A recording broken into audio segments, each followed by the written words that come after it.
आस्था, विश्वास और भक्ति, यही वो डोर है जिसके दम पर 5 साल का मयंक, और वो भी हरिद्वार से निकल पड़ा है पैदल ही, कांवड़ लेकर के, छोटा सा। और इसी परिवार की कहानी आप देखिए मेरे साथ कि कैसे 350 किलोमीटर दूर के सफर के लिए 5 साल का एक बच्चा अपने माता पिता के साथ कांवड़ यात्रा पर निकला है। हरिद्वार में ये गंगा का किनारा, और हमारी मुलाकात होती है एक ऐसे परिवार से जिसमें भोले भी हैं, भोली भी हैं, छोटे भोले भी हैं, वो भी घुंघरू बांध के हैं। नाम है इनका, क्या नाम है आपका? मयंक। मयंक। अरे बाबा, तो आप कांवड़ लेके चले जाओगे कैसे? ये ऐसे ही पैदल चल के। पैदल पैदल इतनी दूर तक चले जाओगे आप? तो मयंक हैं, इनका ये छोटा सा कांवड़ है, और ये लखन जी हैं, उनकी पत्नी नीलम है। तो लखन भाई, ये छोटे बच्चे को ले जाने वाले बात, ये इसके खुद के विचार थे। इसी बार ये हमारे साथ नहाने के लिए आए थे, घूमने के लिए। अब इसके बाद इसका विचार हो गया मैं भी कावड़ लेके चलूँगा, और उसके बाद इसने भी उठा लिया कावड़, और मेरे को लेके जाना ही था। बड़ा कठिन नहीं है यहाँ से महेंद्रगढ़? भोले बाबा की सब, उसी की दया से सब काम सब हो जाता है। कठिन तो है लेकिन सब भोले बाबा सब संभाल लेते हैं। तो पैदल पैदल मयंक चल पाएंगे? हाँ जी, चले जाएंगे। कितना किलोमीटर पड़ता होगा यहाँ से? यहाँ से ऐसे करीब 350 किलोमीटर के आसपास। 350 किलोमीटर बच्चे को? जी, 350। तो कंधे पे भी उठा लेंगे? हाँ, कंधे पे उठा लेंगे। हम 3 लोग इसीलिए हैं। ये अपने जल वैसे लेके चले, तो अगर जरूरत पड़ती है तो इसका थोड़ा हेल्प करवा देंगे, धीरे धीरे चले जाएंगे सर। अच्छा, ये रखा है कि कांवड़ इसीलिए की जरूरत पड़ेगी तो वहाँ उठा लेंगे। तो नीलम जी पहली बार जा रही है? हाँ जी। अच्छा, आपने ये वाला ले रखा है। अच्छा, ये पेटी वाला। तो देखिए, एक कांवड़ ये हो गया, ये छोटे का कांवड़ हो गया। इन्होंने जल ऐसे ले लिया कि जरूरत पड़ी तो इनका कांवड़ ले लेगी। क्या कोई प्रतिज्ञा थी, कोई मन्नत थी क्या? नहीं जी, ऐसी कोई बात नहीं है, बस मन में श्रद्धा थी, उसी श्रद्धा से लेके चल दिए। और क्या है, रास्ते भर भोले बाबा को बचपन से ही मानते हैं, भोले बाबा को बचपन से पूजते हैं, लेकिन यहाँ आना पहली बार हुआ तो सोचे चलो आए हैं तो कावड़ ले चले।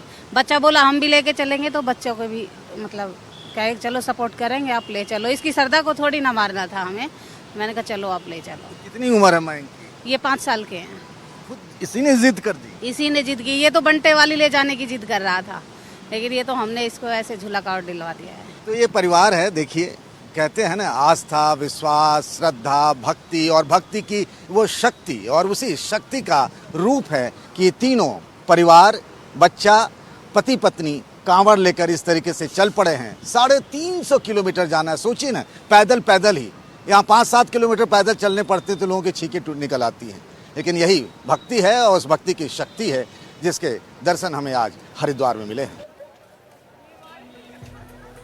आप सब आए दिन इस तरह की खबरें देखते, पढ़ते और सुनते होंगे कि पिता ने संपत्ति के लिए बेटे को मार दिया, बेटे ने पिता को मार दिया, पति पत्नी के बीच झगड़े हो गए। लेकिन इस कांवड़ यात्रा में हमने रिश्तों को एक अलग ही नज़रिए से देखा, सामने देखा, और उसे हम कह सकते हैं कि भक्ति का डबल डोज। एक तो भगवान शिव की भक्ति, और दूसरे अपने माता पिता की भक्ति। और उसी भक्ति के तस्वीर में माता पिता को कंधे पर लेकर ग्रेटर नोएडा के 2 बेटे और 1 बेटी कैसे निकल पड़े हैं, उनके साथ की ये खबर देखिए। बांके बिहारी जी हैं, उनकी पत्नी और उनके बच्चे, और यहाँ भक्ति और आस्था का कह सकते हैं डबल डोज। एक तो शिव भक्ति भी, और एक माँ और पिता को लेकर भी भक्ति है कि इनको इसी तरीके से, जो पुरानी कहानी, बहुत पुरानी कहानी है वो श्रवण कुमार वाली, कि कैसे उनको अपने माता पिता को लेकर निकले थे, उसी तरीके से कांवड़ में ये लोग निकले हैं। इनकी बिटिया भी हैं, इनके 2 बेटे भी हैं। तो ये क्या किसका आइडिया था कि आप लोगों को ऐसे लेके चलना है? हमें कोई आइडिया नहीं था, लेकिन भोले जी की मेहर है बच्चों पे, बच्चों की चॉइस हुई कि हम अपने माँ बापों को ले जाएंगे, तो ले जा रहे हैं। क्या नाम हुआ आपका? बांके बिहारी। तो आपका चलने फिरने में थोड़े असमर्थ हैं? नहीं तो फिर ऐसे बच्चों की इच्छा हुई? बच्चों की इच्छा हुई। आपकी बार भक्ति 2 करनी है, माँ बाबूजी की भी और भगवान शिव की। शिव की भी। को लगता नहीं बड़ा कठिन काम है? ये सब कठिन काम कोई नहीं, सब घोड़े के ऊपर ले जा रहे हैं हम, बाबा पहुंचा देगा हमारा, जैसे बाबा ने भरवाई है ऐसे पहुंचाएगा भी। कैसे विचार आया कि इस बार ऐसे ही जाना है, माँ बाबूजी को कंधे पे? 5 साल से कावड़ ला रहे थे, तो देखते थे हम भी, मन करा हमारा भी कि लेके आएंगे हम भी, माँ बापों को घुमाएंगे, फिर कावड़ लेके आएंगे इनकी, तो ले आए बड़े।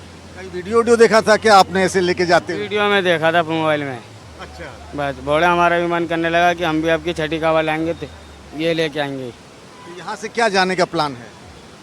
थोड़े जा ही रहे हैं, अब निकल रहे हैं, रात निकले थे, अब पहुँचेंगे 22 तारीख तक पहुँचेंगे अपने मंदिर पे। तो बांके बिहारी जी हो गए और सीमा जी हो गई हैं, ये दोनों लोग हैं। सीमा जी, तो यात्रा आपकी शुरू हो गई? हाँ सर, बच्चे सबको ऊपर वाला ने दिया अपना शक्ति, कहे मम्मी पापा तुम्हें लेके आऊँगा मैं हरिद्वार से। कहे चलो, तुम्हारे खुशी की बात है। आप खुद भी पैदल कांवड़ लेके गई हैं क्या? ना, कभी नहीं, पहली बार जा रहे हैं। पहली बार जा रही है कांवड़। तो सीमा देवी और बांके बिहारी, ये कहानी और उनके बच्चे, ये उनके बच्चे भी हैं, बिटिया भी है, और ये लोग इस तरीके से कांवड़ पर निकले हैं। ग्रेटर नोएडा शिवरात्रि के दिन जल चढ़ाएंगे और ये हिंदुस्तान की आस्था और भक्ति की एक और अनूठी मिसाल कह लें या फिर तस्वीर भी कह लें। पंकज झा, एनडीटीवी इंडिया के लिए, हरिद्वार से। कल इसी समय हरिद्वार में हर की पैड़ी पर लाखों श्रद्धालुओं की भीड़ रहेगी। सब यहीं से आकर गंगा जल जो लेते हैं, तो इसीलिए उत्तराखंड सरकार और पुलिस ने सुरक्षा के भी अभूतपूर्व इंतजाम किए हैं। यहाँ तिल रखने भर की जगह नहीं होती है पूरे सावन भर। यहाँ कोई हादसा ना हो जाए, यानी इस घाट पर नहाते समय, गंगा जल लेते समय कोई डूब ना जाए, इसके लिए आज मॉक ड्रिल किया गया और एसडीआरएफ की 10 टीमें यहाँ लगाई गई हैं। हमारे सहयोगी किशोर रावत की ये रिपोर्ट देखिए, आपको अंदाजा होगा कि आखिर किस तरीके की तैयारी है इन कांवड़ियों की सुरक्षा के लिए। इस वक्त हम एसडीआरएफ की बोट में बैठ चुके हैं और गंगा जी के बीच में जा रहे हैं और यहाँ पर ये दिखाएंगे कि कैसे इन जो लहर है ये काफ़ी खतरनाक लहरें है और इससे यहाँ पर हमारे सामने देख सकते हैं पूरी ये गंगा जी है और सामने हर की पैड़ी और तमाम जो घाट है, काफ़ी ज़्यादा बड़े घाट है और इस वक्त पानी का बहाव भी ज़्यादा है क्योंकि ऊपरी इलाकों में काफ़ी बारिश हुई है। और ये देखा जाए तो ये बेहद सुरक्षा के लिहाज से, सेफ्टी के लिहाज से और खासकर गंगा जैसी नदी चूंकि जो पहाड़ से काफ़ी ज़्यादा पानी लेके आती है तो पूरी तरह से लबालब है और एसडीआरएफ की टीम यहाँ पर चारों तरफ, यानी कोई भी घाट हो, प्रेमनगर घाट हो, यहाँ से लगभग 5-6 किलोमीटर के घाट हो, वहाँ पर तैनात है। सर, आपका नाम क्या है? सर, मेरा नाम सब इंस्पेक्टर आशीष त्यागी। त्यागी जी, कैसे होता है ये रेस्क्यू और कितना मुश्किल होता है कि पानी में रेस्क्यू करना, क्योंकि अपने आप को बचाना है और दूसरे को भी बचाना है? सर, रेस्क्यू करने के लिए एसडीआरएफ टीम के पास में सभी प्रकार के जो आधुनिक उपकरण हैं वो मौजूद हैं। हमारे पास लाइफ जैकेट है, रेस्क्यू ट्यूब है, लाइफ बॉय है, थ्रो बैग्स हैं और ओबीएम है, मोटर बोट्स, राफ्ट वगैरह। हमारे पास सभी प्रकार के उपकरणों से हमारी टीमें जो है लैस हैं, तो इनको रेस्क्यू करने में हमें कोई प्रॉब्लम। और हमारे पास जितने भी रेस्क्यूअर हैं, ऐसे ये जो लोग हैं इसी तरीके से खतरे पे जान डाल के जाते हैं और आप लोगों को मुश्किल होती है? बिल्कुल।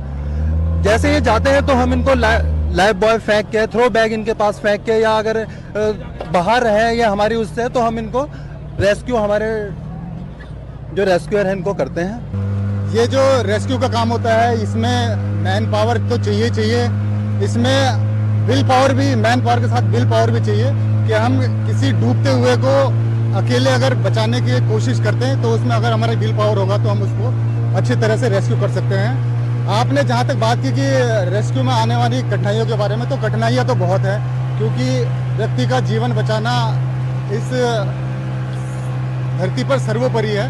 हमारा प्रयास रहता है कि जो भी व्यक्ति, जब हम ड्यूटी में रहे तो जो भी व्यक्ति पानी में अगर तैर के जा रहा है तो हमें पता है कि एक टाइम पे वो थक जाएगा, हम उसको भी बचाने के लिए जाते हैं। बहरहाल जो भी यहाँ पर टीमें हैं उनका मकसद सिर्फ यही है कि किसी भी हालत में किसी को भी नहीं डूबने दिया जाए, सबकी जान बचाई जाए, यही मकसद लेकर पूरा कांवड़। इसके अलावा 12 महीने यहाँ पर एसडीआरएफ और तमाम जो जल पुलिस है वो तैनात रहती है ताकि जो लोग यहाँ पर यात्रा पे आए वो सकुशल अपनी यात्रा करें और गंगा मैया में डुबकी लगाकर घर अपने पहुंचे। एनडीटीवी इंडिया के लिए हरिद्वार से किशोर रावत।